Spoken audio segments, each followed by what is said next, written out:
Dr. Ruth Westheimer. Dr. Westheimer. Here she comes. Up. Step right on up here. What a Can wonderful you make it on there audience. okay? Yeah. Okay. That's cute. We need to saw off the legs on this I thing. know. You know, this is quite the thing. Notice how they improvise here, though. This is tremendous. Luckily that I can talk without my feet being on the floor. Can you do that? Gee, I don't know. I've never tried that. I know walking and chewing gum and talking at the same time are pretty tough, that's for sure. What are the questions that you're most often asked these days? I'm sure they change over the years. How about today? And today, the interesting thing is I look at your audience and I know who's watching you at home. The questions actually haven't changed very much. I get questions on relationships. I get questions on love. I get questions, and that's why I'm doing the new show that's called Dr. Ruth's Never Too Late. How long can you be sexually active? We talked about that on the noon show once before. You joined us by satellite. It's on the Nostalgia television network, Right. which some folks have it and some don't. And I would say if you don't have it, you ought to call and raise Cain and say, I want it, so I can watch Dr. Ruth. Just call your cable company, right? Right. What I'm doing is to say it is never too late. And when you look at your audience, see, they don't just sit home. They are out here. They are visiting beautiful bush gardens. They are learning something new, and we're going to teach them a few new tricks. Whoa. What I'm being asked very often these days, and that's why I did this book, is about that dreadful disease of AIDS. Yeah. And I don't have any answers. All I can say is that we need to eradicate that disease, but I do talk about safer sex, and especially important for Florida, because there are many people in this great state of yours who are lonely because either they are widowed or they are separated or some other reasons. And there is a chapter, and we can talk about this on your family show. There is a chapter in here that's called Solo Flights. Don't ask them what it means. Do you know what it means? I would assume solo flights is... You don't have to say it. I don't have to say Right. it. Never having done it myself. I read about it one time. I think I read about it in your book. So what I'm saying is that libido, that desire for sex, is a very strong one. And people shouldn't walk around frustrated, because then it has an impact on their relationships. Then it also has an impact on the ability to find somebody new. So that's why I talk about creative solo flights. And what I'm saying is those people who have a partner, cherish that partner. Right after Jack's show, go out, do something. Not necessarily doing it. Well, Buy a long-stemmed rose. Ooh. Buy a bottle of wine. Yes. Do something that maybe you haven't done before. Because you know that sexual activity is not between your waist and your knees. It's up here. So if you do something nice for each other, watch what can happen to that sexual drive. Would somebody call the Busch Gardens office and tell them they're probably going to have to keep the park open late tonight, because you have sensitized a bunch of people that are never going to get them out here. I mean, they probably have wine on the ground somewhere. Who knows? I don't know what's going to happen out here. Maybe even in that monorail they can touch it a little bit. You know what they can do? At least touch a little bit, at least say to each other, I really appreciate that you are my partner. That's part of foreplay.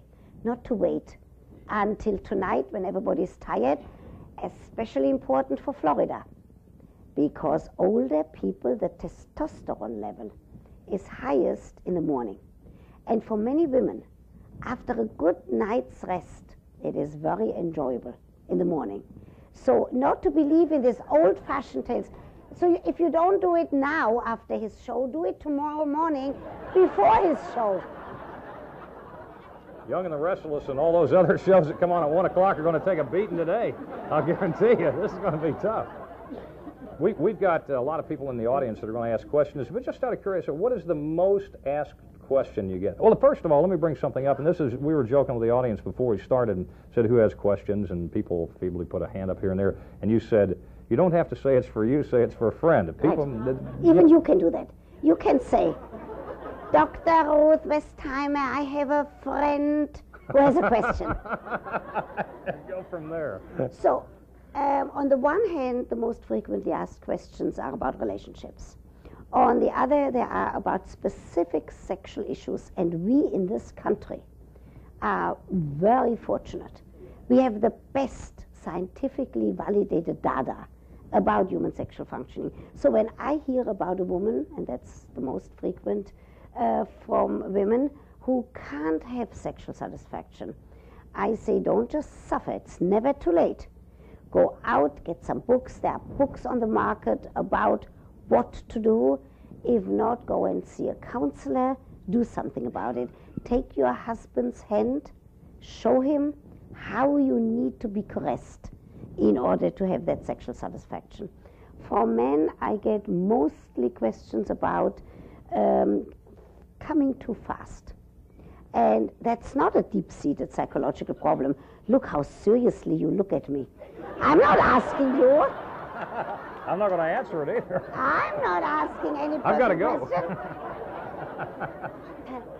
I'm just telling you that for people who come too fast, we have an answer, and especially for Florida. We know... Especially in Florida. I've got to hear this. We know that, sexologically speaking, we know that for a man at a certain age, I'm not giving it an age, but at a certain age, it is more difficult to obtain the erection. You see, I can talk like this because I'm a doctor, and I have all of the qualifications. And what we do know is that it's not an erection that would come about just wanting and thinking about it. That would be called a psychogenic erection. He needs to be touched, either rubbing against his partner, his hand or her hand, on that certain area of the anatomy, and it is not widely known. And that's why people like myself, I'm not the only one, but that's why I'm pleased, because if I can talk on your show about these issues, when I can say, look, talk about it, listen, learn, and if somebody down the road says to me, you know, I really learned something, things are going better, then I'm very happy. Dr. Ruth, to think I could have gone to medical school, too. I understand. Back in a moment with some questions from the audience. By the way, the Nostalgia channel is shown locally on Paragon Cable. On Paragon Cable, you can catch Dr. Ruth's show. We're coming out here because we're going to let the folks here ask some questions. And who has our first question out here? Somebody, yes, sir, you have one. Can you stand up and tell us your name? My name is Joe, and I come from Florida. Yeah. And I'd like to know if it's true they say about men to have a boy child would be sleeping on the right-hand side of the bed, or is it true when they say something like that? Good question. If that were true, you and I together would go into business, and we would get maybe a Nobel Prize. Now, it's very interesting, the question that you're asking, because in the old tradition, in the Jewish tradition, there is a saying that says that if a man brings his wife to sexual satisfaction before he is satisfied, she's going to bear a son. But nobody has yet found a scientific study if that's really true. But you know what it shows us? That they knew about the importance of the satisfaction for women, for peace in the home, and that's what's important. That's very interesting. Well, there's got to be some mystery somewhere, right? You want to stand up and tell us your name? Mm-hmm. My name is Helen Day from Tampa here. And your question? My question is, I'd like to know, do you practice what you preach? Ooh, fantastic. Fantastic question. I have to answer you what I said yesterday at Eckerd College. I do not permit my husband to ever come to any of my television shows or my talks. You know why? He would say to you, Helen, he would say, don't believe her, it's all talk. Got time for one more question here. Would you stand and give us your name, sir? I'm Tel Erhard, Dr. Ruth. Is it a fact that depends on your upbringing? How good your sex drive is, father in life, like Europe versus America, something like that? I hear the accent there.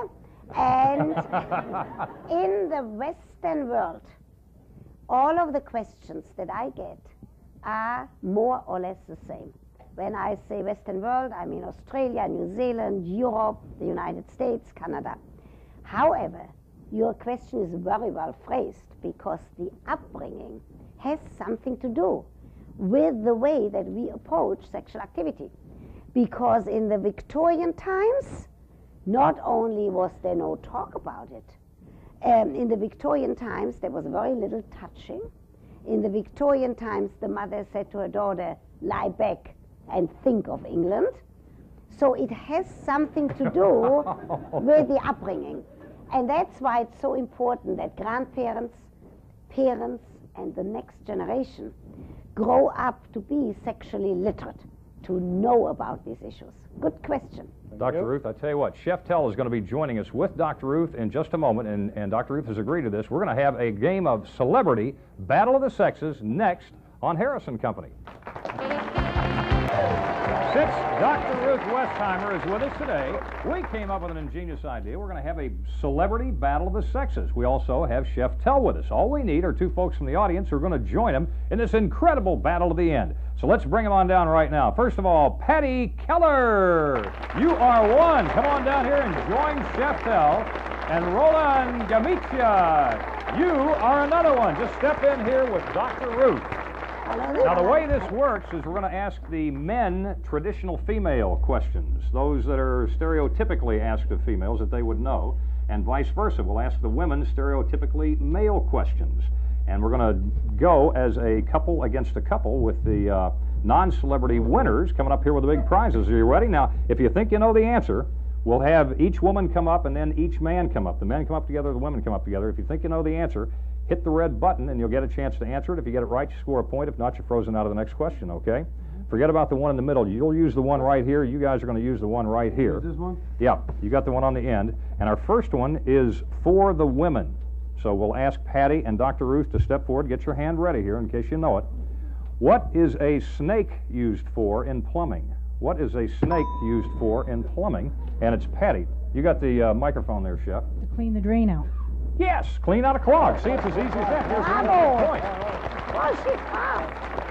Hey, Doctors don't clean drains. all those years in school, and they never taught you to clean a drain. I can't believe it.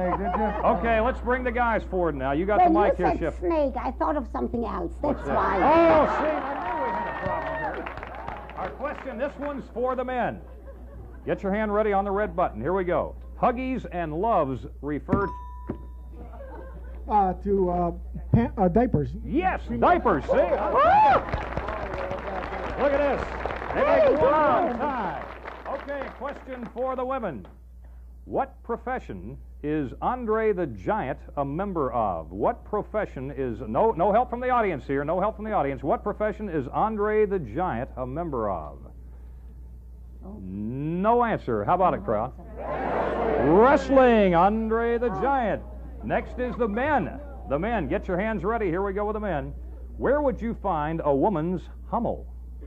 Where would you find? On her knick-knack shelf. Yes, on her knick-knack shelf. You are good.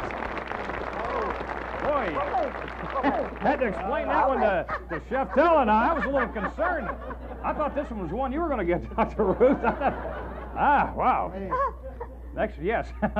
Next to the women. Who said, I am the greatest? Who was famous for saying, no help from the audience? Muhammad Ali. Muhammad Ali! Yeah! My gosh, the woman is good. How do these things all seem to relate to sex? You know, I've heard of guys doing that and things like that, too. What can I say? All right, here we go.